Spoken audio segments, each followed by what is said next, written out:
The price of recovery. Why healing too fast can break a system twice. What if the most dangerous moment in recovery is not the collapse but the rush to get back to normal? What if healing fails, not because life is weak, but because we demand performance before function has returned? This is the price of recovery. And if the last episode showed that forests can get a second chance after near collapse, this chapter asks the harder question. Why do some recoveries fail, even after survival is possible? Because survival is not the same thing as recovery, and recovery is not the same thing as readiness. That difference may be one of the most important lessons in ecology and in every human system that wants to last. After disturbance, people often look for visible signs. Green shoots, new leaves, ground cover, returning wildlife, color replacing ash, and when they see those signs, they assume the system is back, recovered, stable, ready. But in many ecosystems, early regrowth is only the beginning. The visible layer may return before soils are rebuilt, nutrient cycling is stable, roots are deep enough, microbial communities are reassembled, seedling recruitment is secure, hydrology is restored, or the system has regained buffering capacity. In other words, a forest can look alive again, while still being dangerously fragile. That is the first price of recovery. Time. Nature does not heal on our schedule. Soil formation takes time. Root networks take time. Structural complexity takes time. Species interactions take time. Seed banks and age diversity take time. Moisture holding capacity and litter layers take time. Feedback loops take time to stabilize. And this matters because resilience is not just about regrowth. It is about whether the system can take the next hit.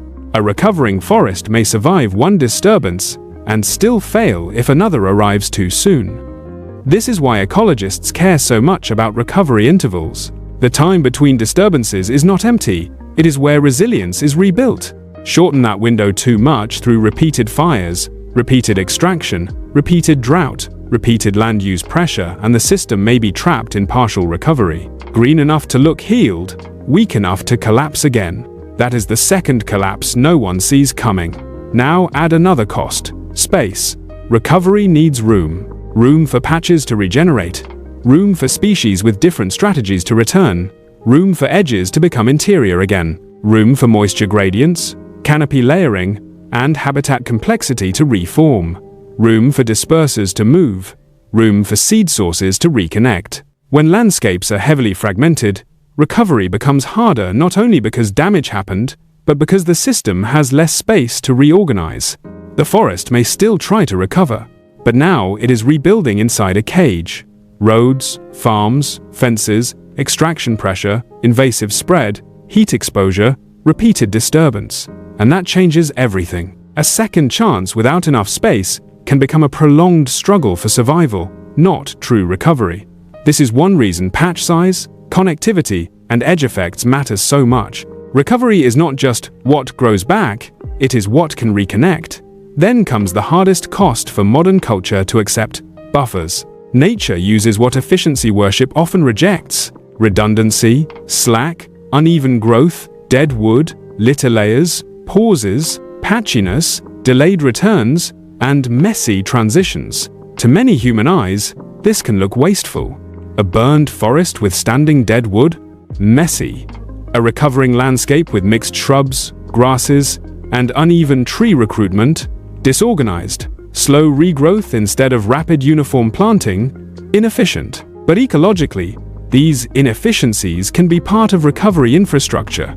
Dead wood can store moisture, provide habitat, influence soil processes, and shape microsites. Patchiness can reduce synchronized failure. Mixed regrowth can protect soils and rebuild function in stages. Litter and organic matter can moderate temperature and water loss. Uneven recovery can preserve options. The forest is not optimizing for appearance, it is rebuilding capacity.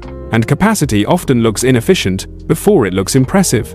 This is where rushed recovery becomes dangerous. When humans demand quick visual results, we often rebuild for optics instead of function. We clear too much, plant too uniformly, compact soils with heavy equipment, remove biological legacies, ignore local species dynamics, prioritize short-term greenness over long-term resilience. reopen pressure before root systems, soils, and regeneration are ready. The result? A landscape that looks restored, but has low diversity, weak buffers, poor soil recovery, high vulnerability, and limited capacity to absorb the next shock. That is not recovery, that is cosmetic stabilization. And cosmetic stabilization is one of the most expensive mistakes a system can make, because it creates the illusion of safety while preserving the conditions for repeat collapse. There is another scientific truth here that makes this episode powerful. Recovery is not linear. Ecosystems do not improve in a straight line. They pulse, stall, accelerate, plateau, reorganize, set back, rebuild. A dry season can erase gains. An invasive surge can alter the trajectory. A heat wave can kill recruits. A favorable wet period can suddenly unlock regeneration. To people who expect smooth progress, this can look like failure, but often it is what real recovery looks like: non-linear, contingent, and path-dependent. This matters because systems break when we punish the natural shape of healing. If every slowdown is treated as failure, we interrupt the very processes that need time to mature. The forest teaches a harder patience. Do not confuse delayed strength with no progress. Now zoom out, because this may be one of the most transferable lessons in your entire channel. Human systems also pay a price for recovery. A company after crisis needs time, staffing, slack, maintenance, trust rebuilding, process redesign, and reduced pressure before full output returns. A city after flood or fire needs not just repairs, but drainage redesign, zoning changes, social support, and infrastructure buffers. A person after burnout or trauma needs not just motivation, but recovery time, boundaries, restoration of capacity, and protection from premature overload.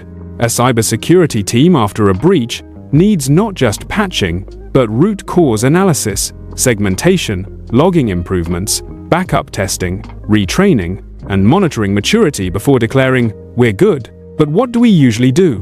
We demand speed. We reward appearances. We cut buffers. We celebrate the return of output. We call the system recovered while it is still metabolically exhausted. And then we act surprised when the second collapse comes faster than the first. The forest would call this predictable, because recovery without time, space, and buffers is not resilience, it is debt. That may be the central doctrine of this episode. Rushed recovery borrows against the future. It spends reserves before they are rebuilt. It removes slack before the system is stable. It restores appearance before restoring function. It increases exposure while calling it progress. And the bill arrives at the next disturbance: a drought, a fire, a pest wave, a market shock, a supply disruption, a breach, a leadership change, a personal crisis. The system looks fine until demand exceeds what was truly rebuilt. Then the collapse returns, often harder, because the illusion of recovery delayed real repair. That is the second collapse. And, in many systems, the second collapse is the one that changes everything. So, what is the price of recovery, really? It is not punishment. It is investment. Time to rebuild hidden function, space to reorganize, buffers to absorb instability, diversity to preserve options, maintenance of legacies, tolerance for messy phases, protection from repeated pressure, patience for non-linear progress, discipline to prioritize resilience over image. That price can feel expensive in the short term, but nature teaches the opposite of what panic teaches. The expensive thing is not recovery. The expensive thing is fake recovery. So the next time you see a recovering forest green shoots after fire, regrowth after clearing, life returning after damage, do not ask only, how fast is it coming back? Ask deeper questions. What functions are rebuilding?